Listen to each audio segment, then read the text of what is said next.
Hello everyone, my name is Kaylee Brooks and I'm going to be talking to you about Alzheimer's disease today. So, Alzheimer's disease is definitely something you've probably heard of before. It's definitely one of the most common diseases within the older generation. Maybe you know somebody that's been affected by it, maybe you're related to somebody, or maybe you even just wrote like a simple little research project on it. And there's going to be three main points that I want to go over today. The first point is what is Alzheimer's. The second one is what it does chemically to your brain. And the third one is going to be how you can treat Alzheimer's. So, Alzheimer's is a disease that generally affects the older generation from the 30s to the 60s. And there are two distinct types. The first type is the late onset Alzheimer's, and the second one is the early onset Alzheimer's. And Alzheimer's is a disease that can make you forget how to do simple tasks. It can deteriorate your memory. It can deteriorate your critical thinking skills. You can forget how to put one foot in front of the other when you walk. And this is because thousands and thousands and thousands of neurons within inside of your brain constantly send signals of telling my legs to move one in front of the other, or telling my arm to move up and down, or telling my head to nod yes or no, or telling my brain what words to come out of my mouth.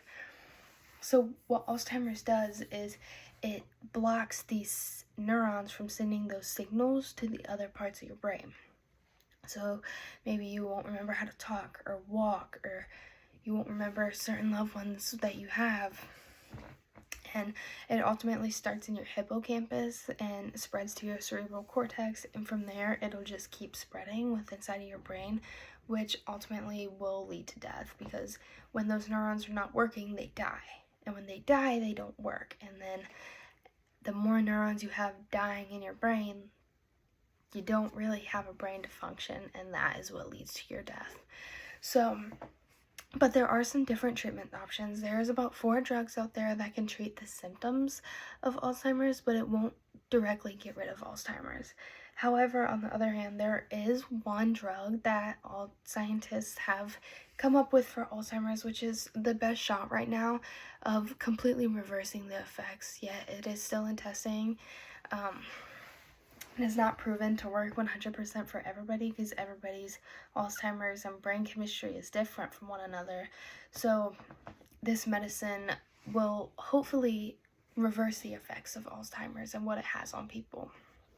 So thank you for listening to my speech. I definitely hope that this brought you some comfort of knowing what Alzheimer's is, what it does chemically to your brain, and how to treat it. Maybe you know somebody and that has Alzheimer's, and you just feel way more comfortable now that you know what is going on with them chemically with inside of their brain. So thank you.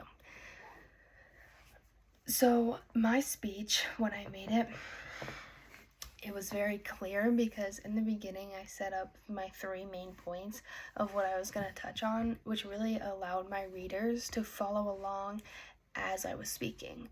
So it was very clear and directly to the point of what I was trying to get at. The second thing is it was very interesting because I did some research before I presented this speech and used facts from different websites, and I explained directly of what happens within inside of their brain. So I said it started at the hippocampus and then went to the cerebral cortex, and then it went everywhere else. I use those scientific words that a scientist would use and use them in correct terms, which really hopefully intrigue my audience of really knowing what I'm making it seem like I know what I'm talking about. And the third thing, I made it very memorable because I tried to use emotion and really connect with my audience of telling them that hopefully this brings them comfort and knowing what is going on with their family member or their loved ones, because I tried to connect with them. I tried to really get inside their emotions and really lock in there, and I think I used that in the beginning, and I kind of introduced it of maybe you know somebody or maybe a family member, and then in the end I said, I hope this brings you comfort, as in trying to console their feelings and trying to seem empathetic towards what they are feeling about their family members. So thank you so much for listening to my speech, and I hope you have a good night.